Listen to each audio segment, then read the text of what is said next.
Today, my presentation will be on AI and the workforce revolution. So, think about the last job that you had or a job that you're working towards. Ask yourself, will that job exist in 10 years? Because that's what a lot of people are asking themselves at the moment.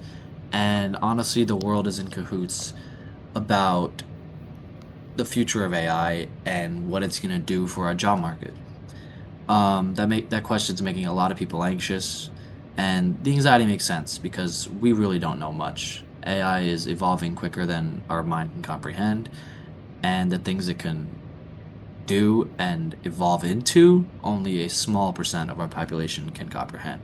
So obviously, it is going to be a very tough road in the next 10 years, understanding, evolving, learning, adapting everything we need to adapt for the future of AI. So today's agenda, I want to go over 5 different things. First, the scale of what we're dealing with. How big is it?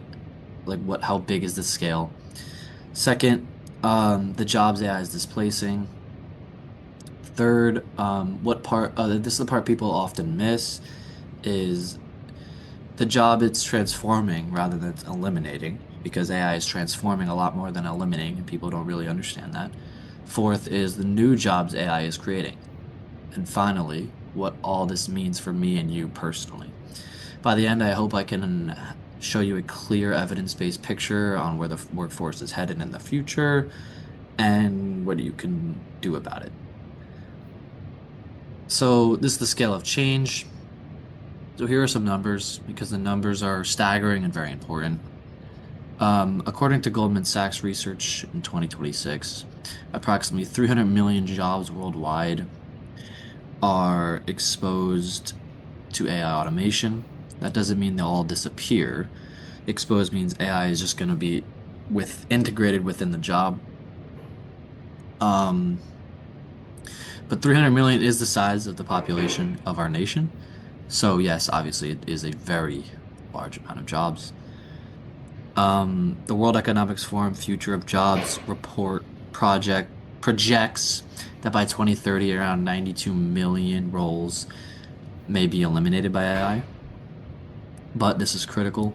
The same report projects that 170 million new jobs will be created. That's a net gain of almost 80 million jobs. So the headline shouldn't be AI kills jobs. The headline should be AI reshuffles jobs. And the question is, which side of the reshuffling will you be on? Will you be ready for it, or will you be left behind? That's what most people are worried about. So now I'm going to talk about the displacement of some jobs that AI is displacing. Um, let's talk about what's actually being lost because it's real and it's happening right now in front of our eyes. Goldman Sachs again identifies the highest risk occupations are computer programmers, accountants, and like auditors. These are roles with highly repetitive and like predictable tasks. So that's exactly what AI does best, whatever doesn't really need a human component to it.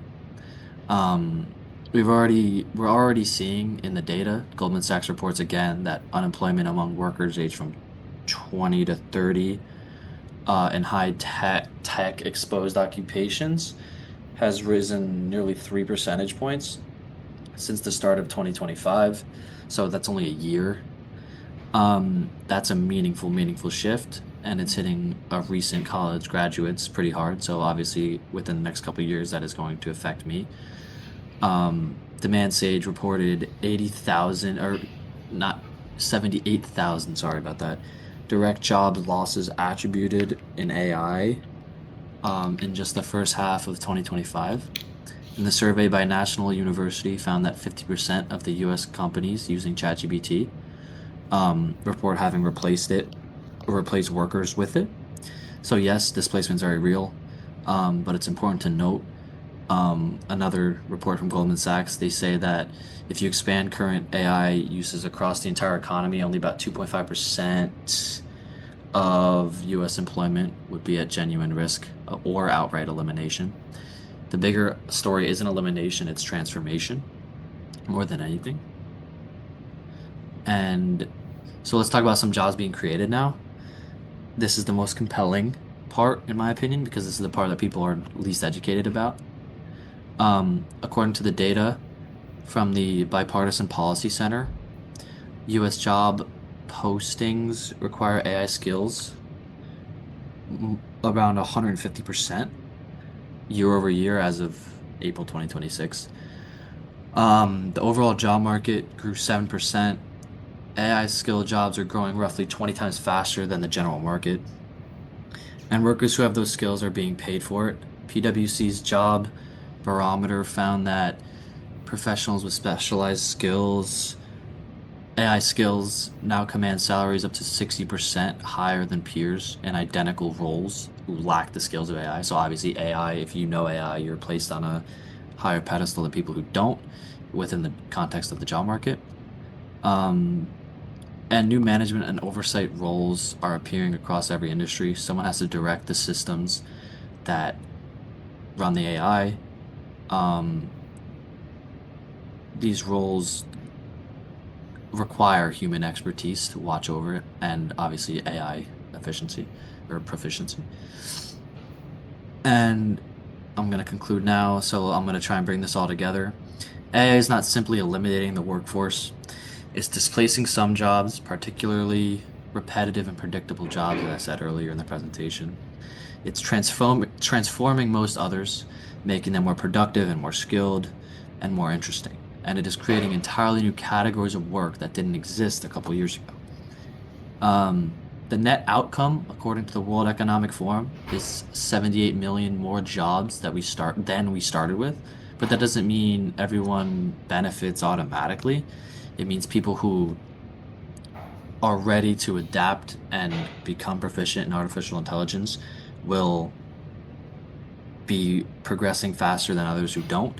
People who understand these tools, who develop these skills and become competent in AI, will have more opportunities than before. So it's basically the world's evolving in a way where AI is not some independent tool. AI is something that it's it's just part of life. And the question is no longer whether it will change your job, it's whether you'll be ready when it does. Thank you. That's all I have for today. And here are my references. Thank you very much for listening.